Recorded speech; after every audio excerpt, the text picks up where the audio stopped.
Este vídeo é um oferecimento da Amazon, onde você encontrará todos os livros ambientados no universo das crônicas, bem como os mais incríveis produtos relacionados às crônicas, a Game of Thrones e a House of the Dragon, sempre com os melhores preços. Para conferir, basta clicar nos primeiros links na descrição abaixo. Comprando através deles, você estará me ajudando a produzir diariamente e tornando o MGF cada vez mais forte.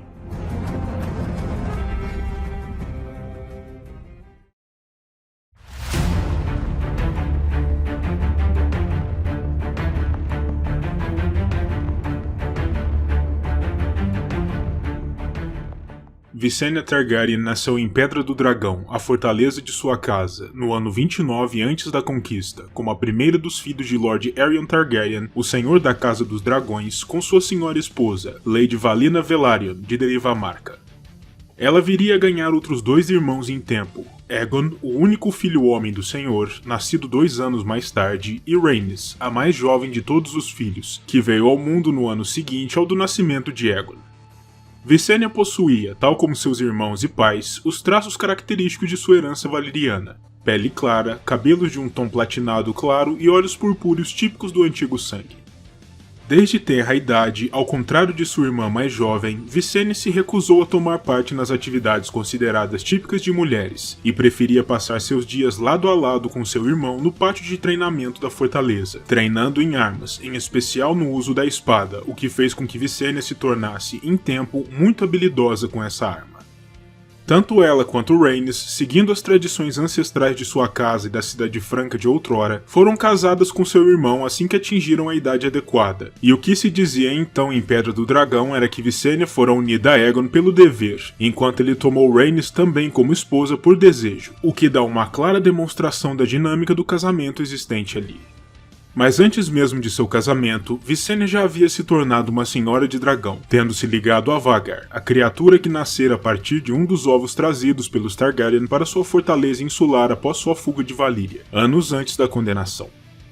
Disse ainda que, durante seus anos de juventude, Visenya chegou a visitar o continente de Westeros, voando juntamente com seu irmão Aegon até Vila Velha, onde travaram contato com a grande casa Hightower e chegaram a visitar a Cidadela dos Mestres, o que talvez tenha incutido neles pela primeira vez o desejo de que germinaria mais tarde, de forjar para eles um reino nas terras do Poente. Quando Aegon e as irmãs atingiram uma idade mais avançada, com o desejo de grandes conquistas e realizações em seus corações, o novo Senhor de Pedra do Dragão decidiu que era chegado o momento de forjar seu reino, e em nome disso, ele, Visenya e Rhaenys navegaram desde a ilha até o que era então a costa do Reino da Tempestade do Randon, aportando com seus dragões e uma diminuta força de soldados em um local onde, mais tarde, Aegon fundaria seu pequeno forte de madeira, e que viria a ser conhecido pela posteridade como Porto Real, ou King's Landing, no original, que se traduz como Desembarque do Rei. Visenya se sentia ansiosa pela ação, sendo uma mulher muito orientada para as atividades guerreiras, tendo uma índole combativa e até mesmo algo dura e impiedosa, e mal podia esperar para iniciar os combates. De fato, enquanto Aegon consolidava sua cabeça de ponte construindo seu forte, Visenya foi a primeira dos 3 a se mover em nome da conquista, voando até a fortaleza de Stokeworth e fazendo deles a primeira casa westerosa a se render aos dragões, incendiando o teto da fortaleza e, naturalmente, ameaçando colocá-la toda em chamas caso não se rendessem. Depois disso, após o chamado primeiro teste de Aegon, quando o conquistador se pôs em campo e derrotou as forças da Casa Darkling, Visenya tomou para si a tarefa de voar até Val d'Ocaso, a cidade-porto murada controlada pelos Darkling, tomando posse de seu tesouro em nome dos Targaryen, o que fez com que seus cofres se enchessem rapidamente. A isso se seguiram as conquistas de mais uma dúzia de casas menores vassalas dos Durrandon, o que fez com que os Targaryen assumissem a desembocadura do Água Negra, o que significava que reforços poderiam desembarcar ali quando fossem necessários.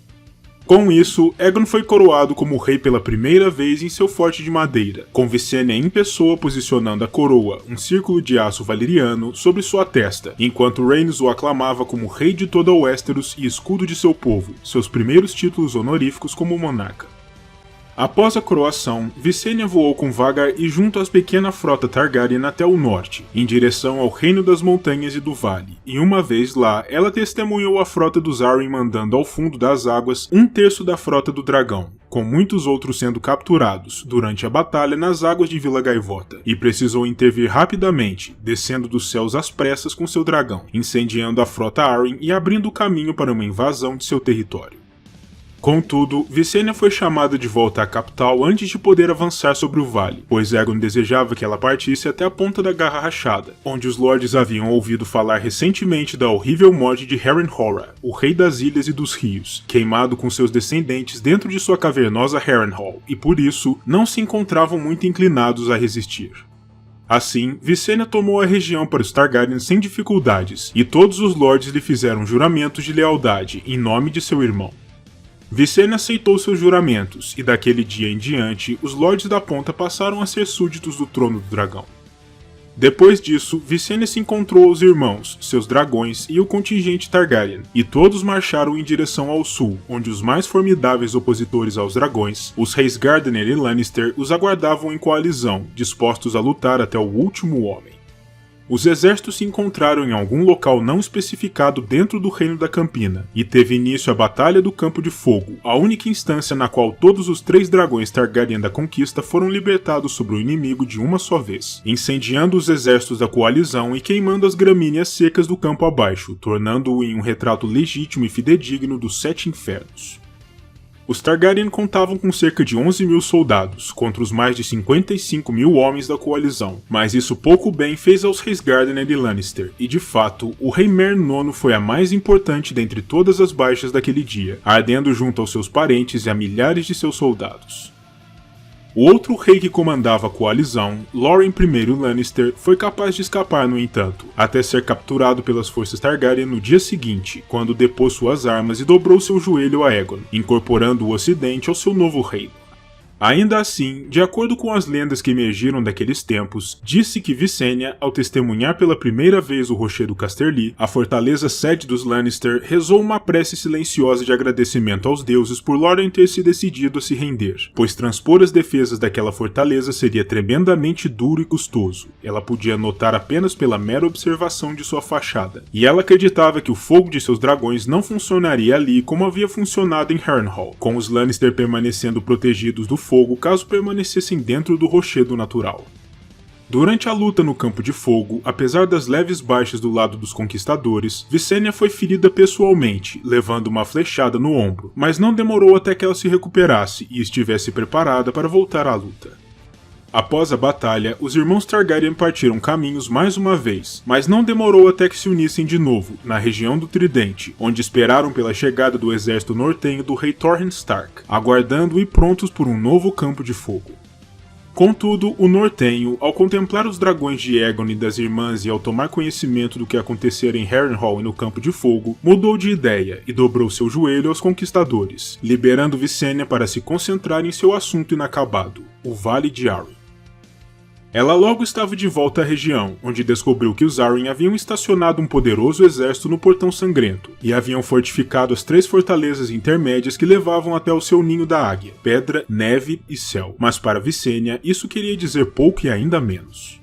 Seu exército em terra não poderia avançar, mas ela poderia, simplesmente voando por sobre todas as defesas dos Arryn, pousando nos jardins internos do ninho sem nenhuma dificuldade.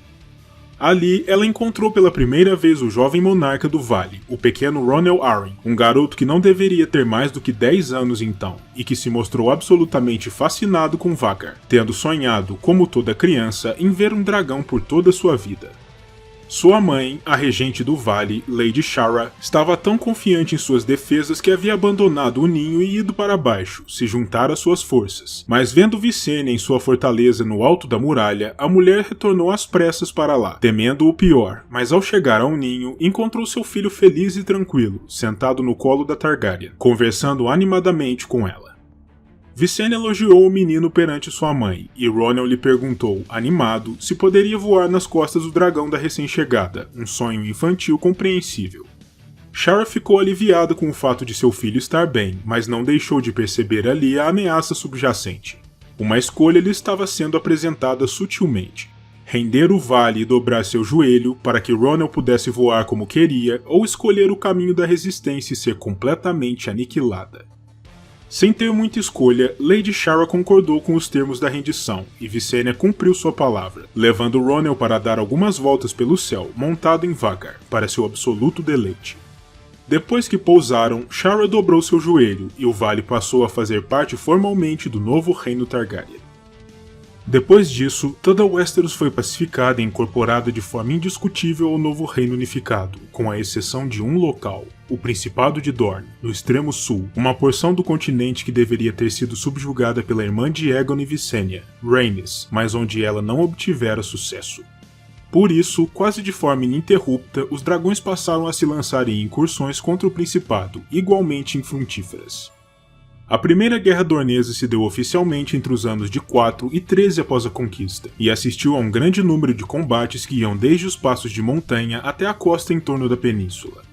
Os Targaryen não conseguiram grande sucesso nessa guerra, pois os dorneses eram surpreendentemente resilientes, e sempre que os dragões partiam, eles simplesmente retomavam o controle de suas terras por suas costas e continuavam resistindo como se nada tivesse acontecido.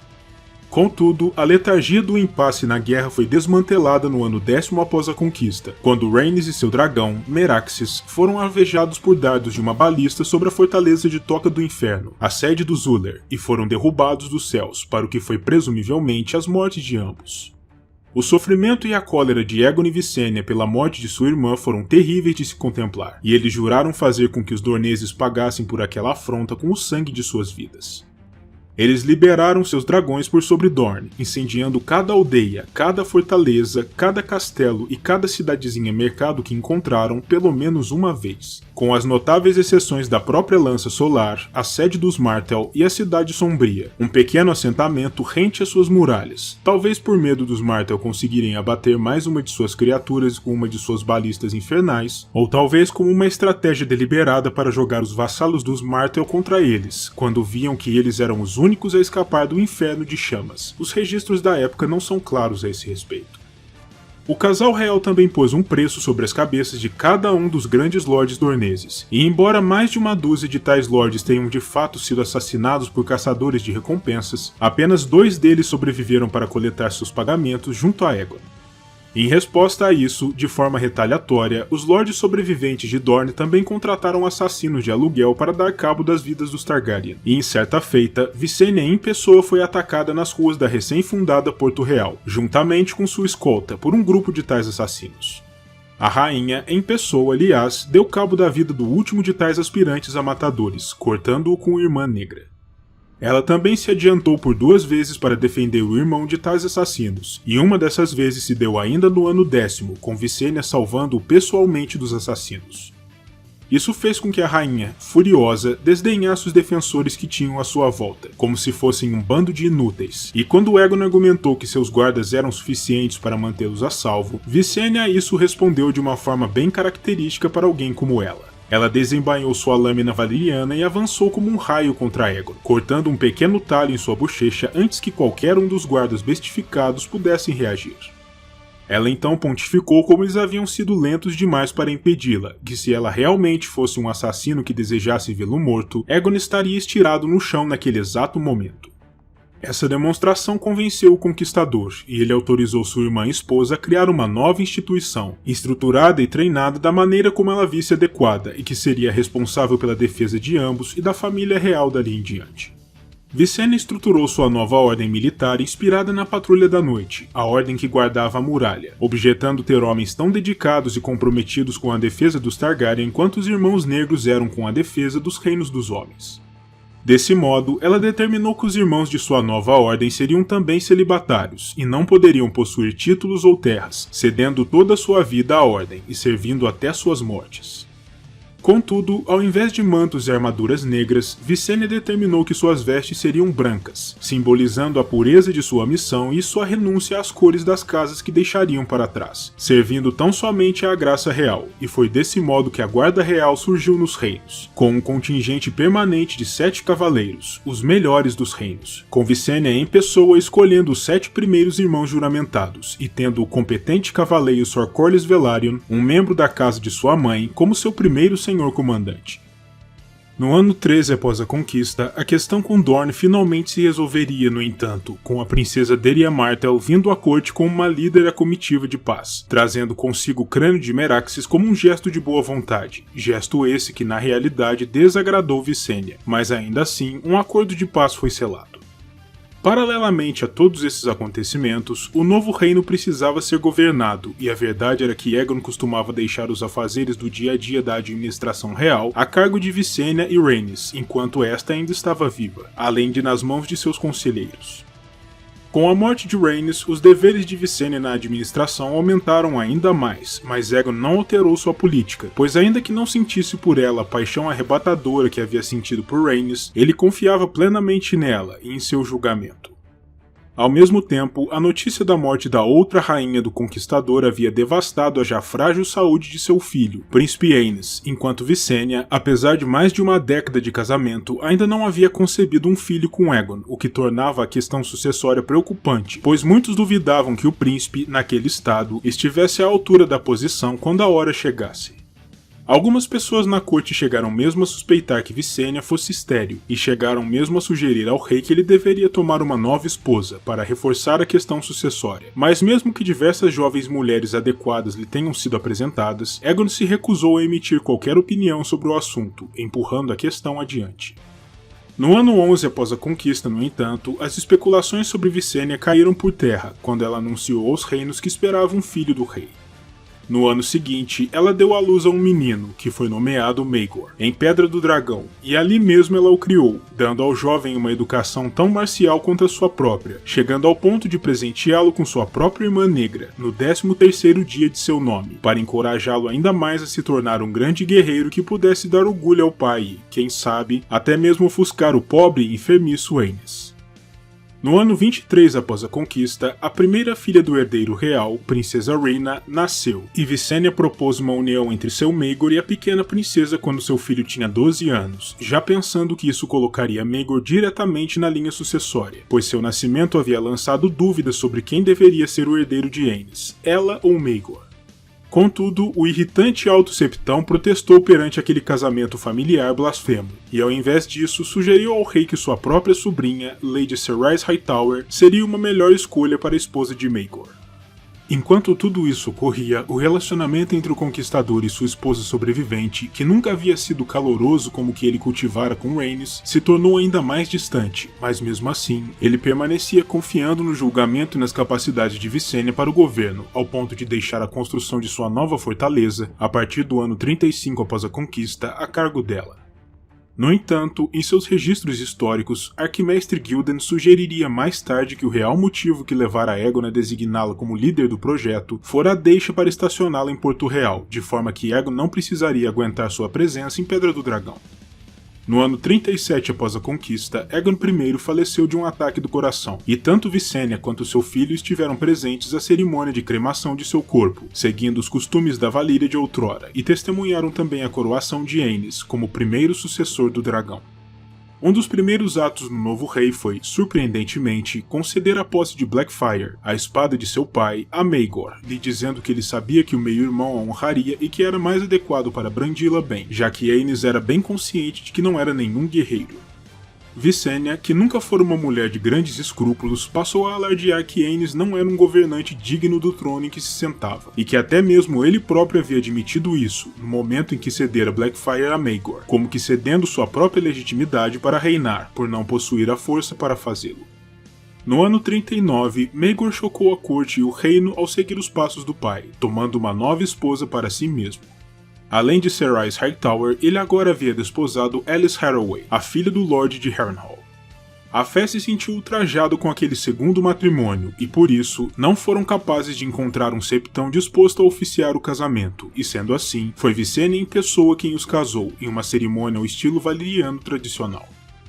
Ainda assim, o ultraje no reino foi tamanho que o rei Aenys foi forçado a enviar Maegor e sua nova esposa para o exílio em Essos, para acalmar ao menos marginalmente a fúria dos homens da fé.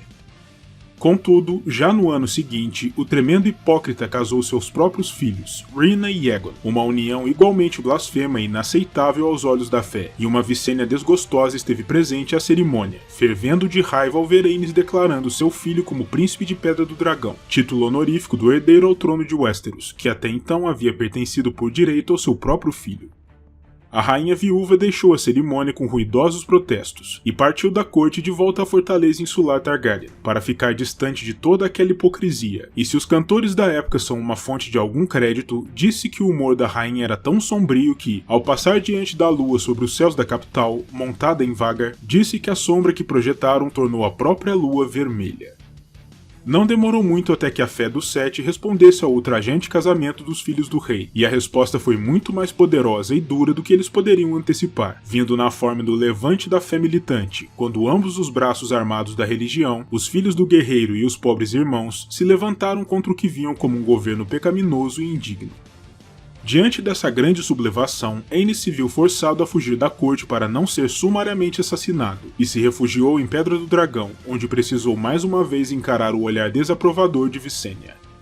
A rainha viúva, que ao contrário de Aenys se encontrava furiosa e não temerosa com relação à revolta, urgiu ao rei que atacasse e incendiasse o septo estrelado em Vila Velha e o septo da lembrança, em Porto Real, em retaliação pelos atos da fé militante. Mas Aenys se encontrava relutante em fazer qualquer coisa, e Visenya a isso respondeu, ainda mais furiosa, que se ele não iria fazer nada sobre aquela revolta, bastava lhe dar a permissão, e ela mesma faria tudo sozinha, incendiando aqueles idiotas e esmagando sua rebelião.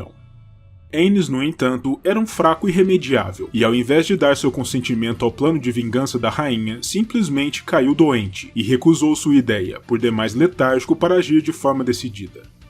Visenya, sabendo que era seu dever auxiliar o monarca, por mais que o desprezasse, cuidou de Aenys, e sua saúde pareceu melhorar durante algum tempo, mas isso só durou até que a notícia sobre o cerco ao seu casal de filhos, em Craighall, no ocidente, chegou à fortaleza Targaryen.